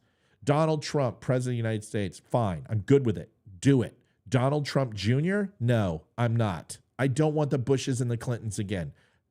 This is ridiculous. We're not England. Folks, I don't know what else to say. I've spoken my piece. I've said what I meant to say, and I hope you at least either agree, disagree, but just don't unfriend me. If you want to watch the show, we are not having a recorded one. I'm sorry about this being late today. It was an unfortunate circumstance when we lost power, but alas, we're here. Do me a favor. If you have not had a chance, go over to thedumbshow.com, take a look at the site, tell me what you think. Walk on by, get yourself a hoodie, get yourself a hat, get yourself a t-shirt. We have the new t-shirt out, which is the Ask the Why t-shirt. I will put it up real quick for you so you can take a look. If I can find it. Let's see. Just got done doing this. We will have the female version out sometime this afternoon. I will get that done. Ask the Why shows a thinker sitting in a light bulb and has Don't Unfriend Me Show on it. I hope you like it. We will have that in coffee mugs and everything else shortly. You guys can pick that up if you would like. I'm going to get to a couple of questions, and then we are going to bow out. What do I think about J.D. Vance? I don't. The Democrats love Haley, enough said. No, the moderates love Haley. I just, oh God, I can't do it anymore. God forbid we have a candidate that both sides vote for. God forbid. God forbid that we have a candidate both sides vote for. A rep who doesn't like guns, they must have low testosterone. Speaking of Ohio and J.D. Vance, why has the train derailment in the town fallen out of the news? Well, because nobody cares. That's why. Nobody cares. That's the truth, right? I mean, that's what happens. Things will be in the news one day, and then the next day you don't hear about it. Why? Because people don't care. They care about the moment. They don't necessarily care about the event itself. I just asked my housekeeper if she votes, and she said no, she hasn't, but she's registered. Now she has agreed to get a group together to go vote this year and make it fun by going out to lunch or something afterwards. Roxanne, that's perfect. Surprisingly enough, the largest party in the United States, a lot of people think are independents. It's actually not true. The largest party in the United States are the registered who don't vote. That's the case. And there are so many disenfranchised voters. This race is going to be decided by who can get the unregistered voters to vote. That is going to be the interesting point. If I was Donald Trump, I would be using every single email, every single phone number that I've collected. Now, if he does this, I guarantee somebody's watching my show and I want on the payroll. Enough of this shit. But he should get every email and every phone number that he's collected from all of these rallies. And we're talking tens of millions of people now over the last 7 years. And he should email out and have some sort of get out to vote campaign where it says, Donald Trump, here, you've signed up for a rally in the past. We appreciate your support. We are asking every one of our people to get 5 people who did not vote in 2020 or 2016. We don't care who they vote for. Get out and vote and make a push. You have millions of people who are waiting for a word that isn't an NFT trading card or some stupid scheme to make money, but they want you to activate them. They're waiting for orders, and they don't want orders to march on Washington and have an insurrection or overthrow an election. What they want you to do is tell them how they can help. And if you ask your constituents and you ask people like me and you ask people who are listening here in chat to please help, to get out and get 5 people and take them to the polls, they will do it for you. You're using your constituency in the wrong way. Stop empowering people to hate liberals and Democrats. Have them go out and have conversations. Provide them some talking points, questions they can ask, whatever it is, to identify, are you a Democrat? Do you even know what a Democrat is? Do you know what classic liberalism? Do a citizenship questionnaire. Teach people about the Constitution. Do something. You have millions of people who listen to you and follow you on social media. If you simply activate this revolution you say you have, if you activate these people and tell them what you need them to do, we will carry water for you. And instead of sending us a campaign message that, hey, this is Ted Cruz, and I just thought I'd reach out, fuck you. You're not Ted Cruz. You are Operation Red. You're some stupid fucking publicity campaign from the DNC or RNC who is trying to shill me out of my money. Stop using that email list to sell it to frickin' marketers and use that email list personally and send out an email every single week, Donald Trump. Send out a video every single week. A 1-minute video talking to every one of your constituents and tell them what you need. Educate them on the hypocrisy. Explain to them what's going on. But instead, you sell it to a marketer who asks me for money or says, hi, this is Nikki Haley. Hi, this is Ted Cruz. Hi, this is Kat Kamek. And everyone knows you're treating people like they're stupid. Every single person knows that's not that person. And only people who give money are old people who don't know any better. If you want to win this election and you truly want to win it, this is how you do it. You activate the millions of people who are waiting for you to tell them what to do instead of trying to shill them for money. And the money will come. The money will come. But there aren't candidates who will do that. There's nobody who's innovative anymore. They run the same commercials. They run the same playbook that they've been running for 70 years, and Americans don't fucking care anymore. We don't care because it's lies. We vote somebody in, and they disappoint us. And we still have to go to work. We still have to bleed our knuckles. We're the ones that get locked down. We're the ones that lose our businesses. We're the ones that lose our jobs. We're the ones that have to try to figure out how to get toilet paper. We're the ones that told we can't collect rainwater because it impacts the water tables when we should be able to. We're the ones that said we can't buy black powder. Why? Because guns are scary and the ATF needs theirs. We're sick and tired of it. We're sick and tired of you pissing on us and telling us it's raining. I would kill to have 10 minutes with Donald Trump alone. 10 fucking minutes. And I promise you, I revolutionized his campaign. Nobody's doing that. No, think every single person's like, holy shit, that's a really good idea. A 1-minute video to his supporters every single week. Holy shit. What a good idea. Wow. Donald Trump saying this is what we need. Here are the marching orders. I need 3 things. I need three things to deliver 24. This is what I need you to do. I need you to get out. I need you to grab 5 people. I need you to educate them on our policies. Number 2, I need you to register 5 people. That's what. And the third thing I need you to do is I need you to give me $1 a month. I need $12 from all of you. And the reason why I need that is because I have to fund this campaign, and I don't want to take money from the big shills. I don't want to take money from the big corporations. I am going to have to take some, but I want it to be a grassroots campaign. I don't want to be bought. I don't want to be paid for it. Those are the 3 things I need from you. At least check one of those boxes. If you can't give me $12, then go get me 5 people registered. If you can't give me the 5 people registered, give me 5 people to vote. And if you can't do that, then send me back an email and tell me, hey, what's your name? When's your birthday? When's your anniversary? And I'm at least going to call you out in next week's video, a couple of people. Whatever I can do to help you. What do you need? What are some of your ideas? This is what your $1 buys you. This is what your 5 and 5 buys you, is exclusive access to hear your ideas. And we're going to listen to everybody. We're going to do whatever we can. And we're going to use artificial intelligence to go ahead and track every email. And then every week, I'm going to put up a word salad of all the most important things that you're talking about, whether it be economy or the border. And then I'm going to tell you about it next week, what I'm going to do to fix it. But damn it, I need your help. I need you more than ever. It will never happen.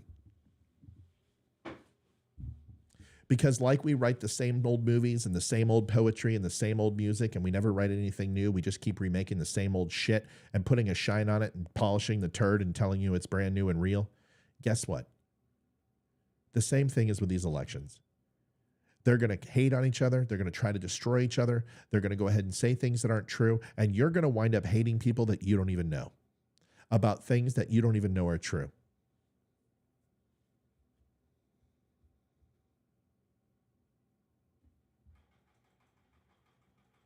How's that for real? How's that for honest? And you know what? Nobody's going to do anything about it. Nobody's going to hear it. Because why? Well, because Facebook continues to throttle our show. Our live show will never grow. I'm just letting you know. Facebook Live, it will not grow. You got to watch it on Rumble. You got to watch it on Spreely TV.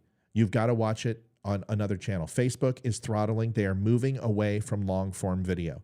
My long form videos is the best content I've ever produced. The best I've ever produced. And it's not growing.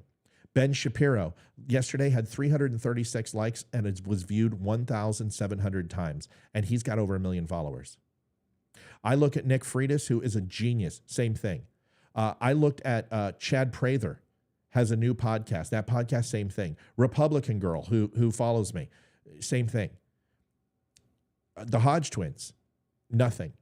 They are destroying long form video. They like reels. They want 1 minute. It gets engagement. They can get more advertisements on it. People stay engaged longer. And unfortunately, it's shit. It is absolutely what the media is doing to you. And we're lowering our overall ability to focus on long form content because we can't just sit still. Please do me a favor.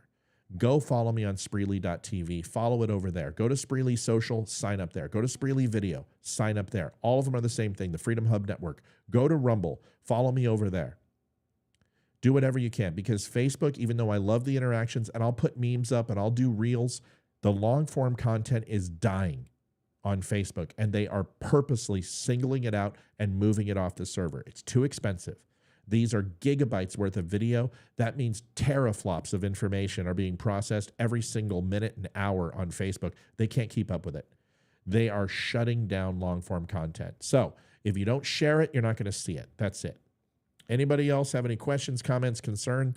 I'm going to be on here for just a few more minutes.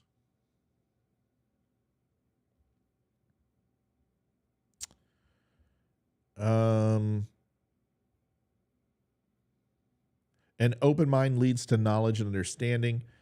JD says, what happens when Trump tells you to like Haley or that she's the VP candidate? Well, this is what's going to happen. Everyone's going to be like, oh, I disagree. They're going to hem and haw. And then what they're going to be like, well, you know what? Trump must know something. We got to trust the plan. We got to trust the plan. Here's a perfect example. I just got a text from Don Jr. So stupid. This happens like 15 times an hour. Don Jr., as a loyal supporter of my father, I need your help, Matthew. That's what they do with your list. That's what they do with your phone number.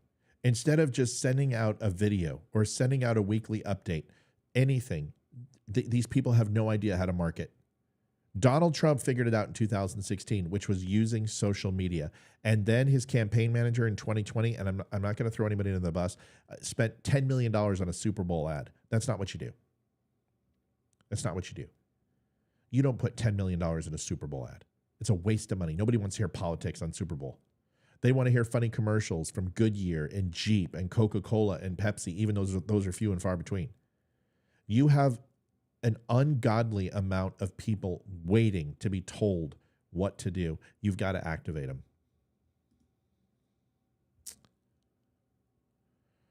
I want a government that will work together, not this childish nonsense. Yes. How am I doing? I'm doing fine. Doing fine. Matt's clock on the wall says 12:34. I'd be surprised if John Jr. ever ran for president.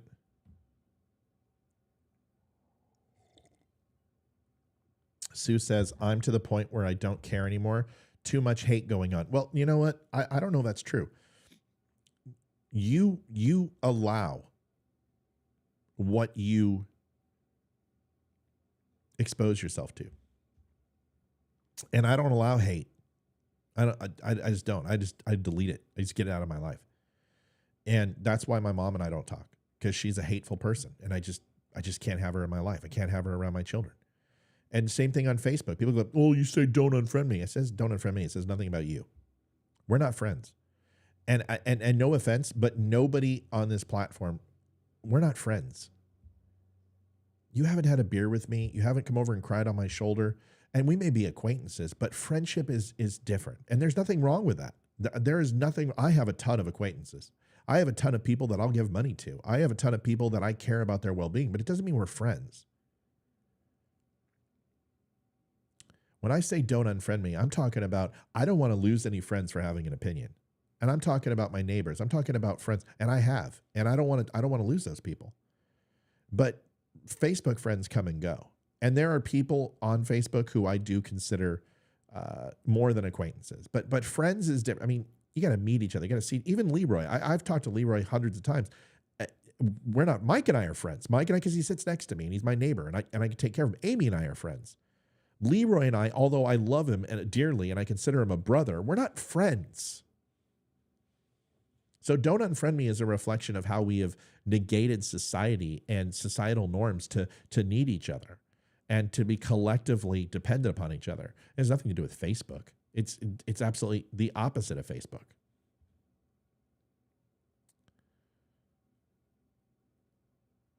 Name me the Ask the Why will be available for hoodie and everything. Just give me a couple hours. Thomas says, I wish I could stay and left to my questions, but I have to empty out mom's house. So hold on, Thomas. I'm going to answer it for you now, and hopefully you come back. Thomas says, so what's going on in Texas?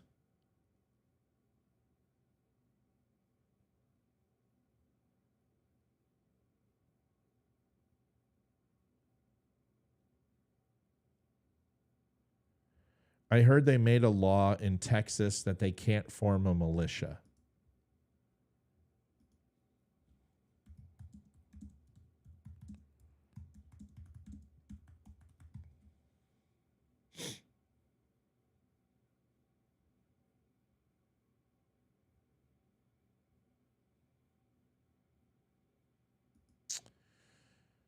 Okay, let's do it. A militia is federal and state law. Generally use the term militia to refer to able-bodied residents of certain ages who may be called forth by the government to defend the United States or an individual state. Does the Second Amendment protect private militias? No, it doesn't. I can just answer that. You asked that question. No, the Second Amendment does not. In fact, that's why when people go, oh, well, you have to have a well-regulated militia, that's not what it says. That's not what it says. It has nothing to do with, they're not talking about you. They're talking about you. They're not talking, militia isn't you. Militia was used as a terminology of, because we didn't have a standing army. The Continental Congress didn't declare that we have a standing army until after the American Revolution. We predominantly use militia and regulars, army regulars and militia to fight the revolution. So when you read the Second Amendment, it's two parts. One is talking about the state, and one is talking about the people. in addition to, of having a militia, free and fair state, citizenry, an armed citizenry. So, but it doesn't talk about you having a militia. No. Is it legal to act as a private militia? No, it's not in Texas. All 50 states actually prohibit militia. And this is where a lot of the controversy happens, is a lot of people go, oh, wait a second, you can't form a militia, government's on our back. Well, this has been where most of the conflict with militias have, is that the government finds out that these militias are secretly formed. They have not gotten authorization of the state and therefore are not decreed as a militia. Yeah. So it's actually prohibited in all 50 states. Texas Constitution specifically says, forbids private military units from operating outside state authority. The military should at all times be subordinate to the civil authority. Prohibition of military units. Texas law makes it illegal for groups of people to organize private militias without permission from the state. So you just need permission from the state. You have to petition the state as a recognized state militia. That's it. And that's what it's for. State militia, it wasn't designed to fight the government. We already possess that power with the right to bear arms. A militia was designed to fight along with the state when the regular army or the regular standing army after was not capable of fighting or providing enough able bodies to do so. Now, then you have the draft and everything else, and that completely complicates it. But it comes down to this. If you're going to have a militia, you have to register with the state. You have to petition the state to be a recognized militia. Otherwise, you're going to have the FBI and the ATF up your ass. Is that right? Sure. I don't want fucking militias in my state. No. I don't like survivalists and no. My go bag is ready to go. That's my survivalist pack. I've got 2 weapons right here that can be taken off that wall in 2 seconds, and I'm out the door. That's my militia is my family. I don't think you should be able to form a militia. We have a National Guard. States are protected by National Guard. You've got the police, and you've got your Second Amendment. What else do you need? And if shit goes down, you form up. You call your buddy. You say, hey, man, we're going in the woods. Let's go. But to assume that like there's a militia is going to do any good against the United States government or a foreign military, come on, give me a break.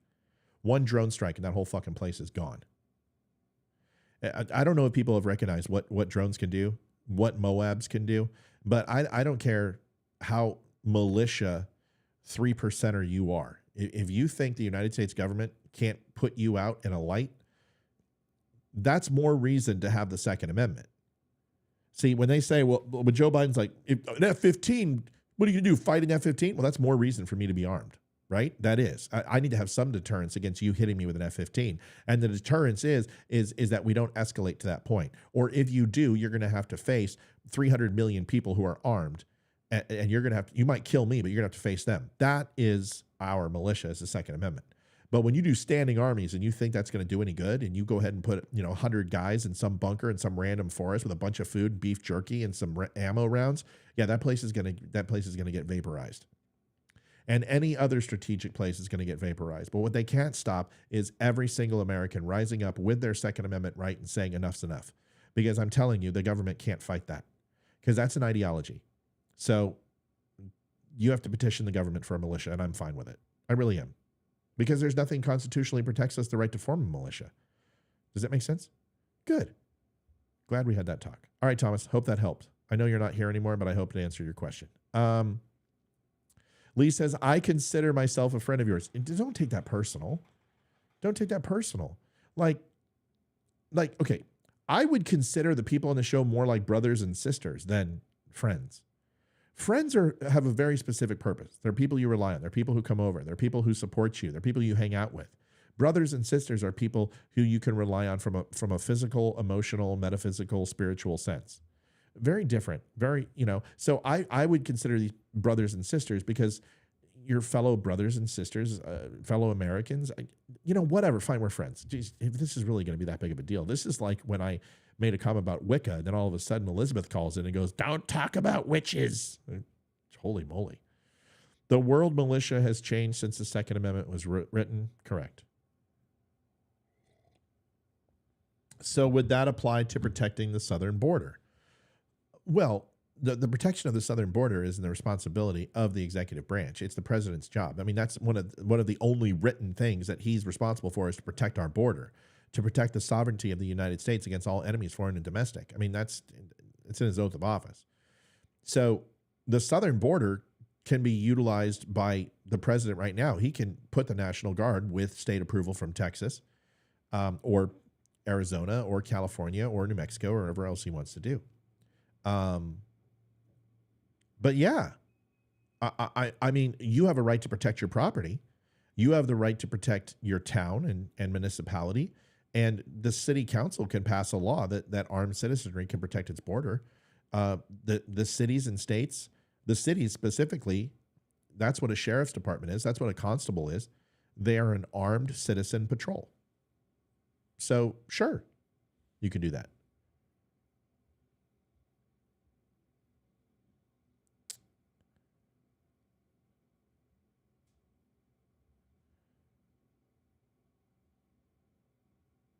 Right. Thomas says, friends are different from just people you know. You can be in a softball team together and not be friends. Right. Right. The president has broken constitutional law on the border, and he's been breaking it. And every president has broken it over the last, since 1980, so 1960, 1950, 1940. The president of the United States is responsible for protecting and enforcing the borders. The sovereignty of the United States, that's their job. And no president has done that. They're all responsible for it. Plain and simple. So they're all responsible. Folks, thanks for watching the show tonight. I'm going to go. No recorded show. I may do, I don't know. I'm sorry for this morning. It sucked.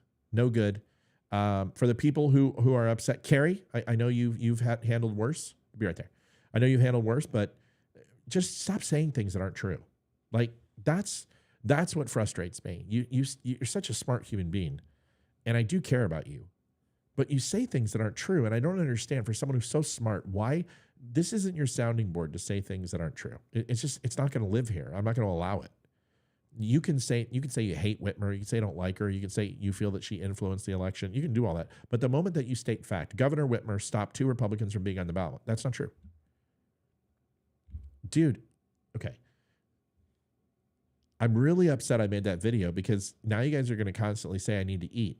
That's, in 3 years, I have never apologized for cursing and cussing. It's one time. I constantly feed the machine, and I don't get grumpy over that. I'm grumpy today because I'm sick and tired of the stupidity.